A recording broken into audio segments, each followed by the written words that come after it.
Hamann and Benson, a vision for your future. Le journal des stratèges. Boris Kalt.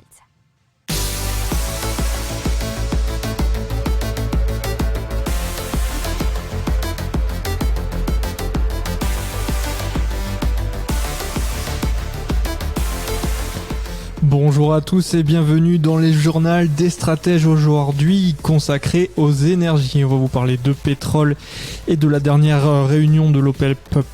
On va vous parler d'électricité avec des pénuries sans doute à venir pour 2022, d'aviation et d'un carburant durable et 100% durable même qui a été utilisé récemment.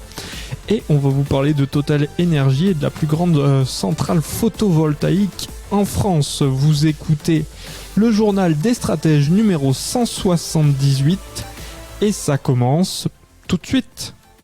Hamann and Benson, a vision for your future. Le journal des stratèges. Et donc on commence tout de suite et on va parler donc d'électricité avec l'arrêt des usines redoutées en 2022, puisque certains industriels craignent des baisses de production ou des arrêts d'usines même en France début 2022 en raison de l'envolée des prix de l'énergie et de la faible allocation d'électricité à prix garanti qu'ils ont reçu du système de régulation ARENH ou ARENH, je sais pas comment vous prononcez ça, mais en tout cas ça nous vient d'un article de BFM TV. Alors ce mécanisme baptisé ARENH veut dire accès régulé à l'électricité nucléaire historique. Et ça permet depuis 2011 aux fournisseurs alternatifs et aux industriels dits électro-intensifs d'acheter de l'électricité nucléaire d'EDF à un prix fixe et peu coûteux, soit 42 € par mégawattheure. Mégawattheure plutôt, pardon. Les gros consommateurs d'électricité, fournisseurs alternatifs et industriels, ont appris qu'ils ne recevraient que 62,37% de leur demande d'électricité bon marché en 2022. Le plafond disponible de l'ARENH, fixé à 100 TWh, n'ayant pas été relevé par le gouvernement. Et donc déjà plusieurs d'entre eux, c'est-à-dire les industriels, ont procédé ces dernières semaines à des baisses de production. Donc c'est une affaire à suivre et de très près, surtout si vous vous souvenez la semaine dernière ce qu'on vous a dit sur RTE et les problèmes électriques qui peuvent survenir, puisqu'il va nous manquer de 5 à 15 centrales nucléaires au moins début janvier, voire jusqu'à mars peut-être. Donc à suivre. Hamann and Benson, a vision for your future. Le journal des stratèges. Alors on parle de l'OPEP+, qui s'est réuni il y a peu, c'était en visio je crois. Les producteurs de l'organisation des pays exportateurs de pétrole, l'OPEP, et leurs 10 alliés, dont la Russie qui forme l'OPEP+, vont poursuivre leur politique d'augmentation graduelle de la production suite à une décision qu'ils ont prise ensemble. Le groupe va ajuster à la hausse la production globale mensuelle de 400 000 barils par jour en janvier. C'est ce qu'ils ont annoncé lors de leur visioconf. Ça c'était rappelé dans un article du journal capital.fr. L'OPEP+ se réserve cependant le droit de revoir sa décision en fonction des développements de la pandémie d'ici à la prochaine réunion prévue le 4 janvier selon le communiqué.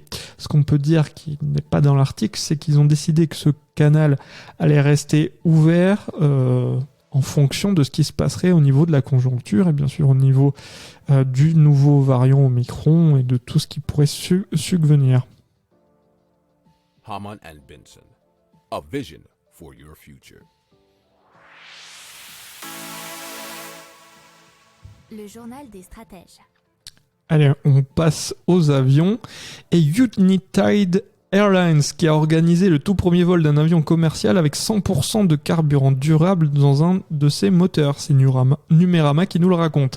L'expérience a été menée avec un Boeing 737 MAX 8 transportant 100 passagers de ce Chicago à Washington le 1er décembre. Alors, ça ne contenait donc aucun carburant traditionnel, met à peu près 2000 litres d'un mix d'huile végétale usagée, dont de l'huile de cuisson. United Airlines indique que ce mélange génère 80% d'émissions CO2 de moins sur l'intégralité de son cycle de vie que du carburant d'aviation standard. Alors d'habitude, ils n'ont droit qu'à 50%, et là c'était vraiment un test à 100%. À savoir le fait que la compagnie aérienne ait reçu l'autorisation de remplir l'un de ces deux moteurs de 100% lui a permis de démontrer que ce produit se comportait de la même façon que du carburant standard. Et donc, vous comprenez, si vous avez lu il n'y a pas longtemps les articles, je crois que c'était dans le Financial Times, qui nous disait qu'il y avait de l'huile de friture qui était de plus en plus volée. Pourquoi ? Parce que c'est un carburant qui est pas mal, même pour les voitures, et que vu le prix et la hausse du carburant, c'est un peu plus bon marché. Donc c'est à suivre. Vos frites peuvent vous faire rouler dans le futur. Hamann and Benson. A vision for your future. Le journal des stratèges. On passe à Total Energy et l'ouverture de la plus grande centrale photovoltaïque en France. Et effectivement, il y a 126 000 panneaux photovoltaïques qui ont été installés sur un terrain de 75 hectares, et cela par Total Energy. Alors ils l'ont annoncé, et ce qu'ils ont annoncé, c'est que surtout c'était la plus grande centrale solaire photovoltaïque en France. Alors, elle est économique et écolo. Elle a été mise en place dans le Loiret et fait l'objet d'un financement participatif d'un montant de 2,2 millions auquel 212 habitants du Loiret et des départements limitrophes ont souscrit. Et c'est ce que nous explique le journal Forbes. L'entreprise qui aspire à être en mesure de produire 100 gigawatts d'électricité neutre en carbone d'ici 2030 arrivera par cette nouvelle installation à produire 64 gigawatts, ce qui correspond à la consommation électrique annuelle de 38 000 personnes et permettra d'éviter le rejet dans l'atmosphère de plus de 550 tonnes de CO2 sur toute la durée de la vie de la centrale. La compagnie énergétique a l'objectif d'être l'un des 5 premiers producteurs d'énergie éolienne et solaire au monde. Hamann and Benson. A vision for your future. Le journal des stratèges. Voilà, c'est tout pour aujourd'hui. Je vous souhaite une excellente journée. Je vous dis à demain pour plus d'infos. Ciao.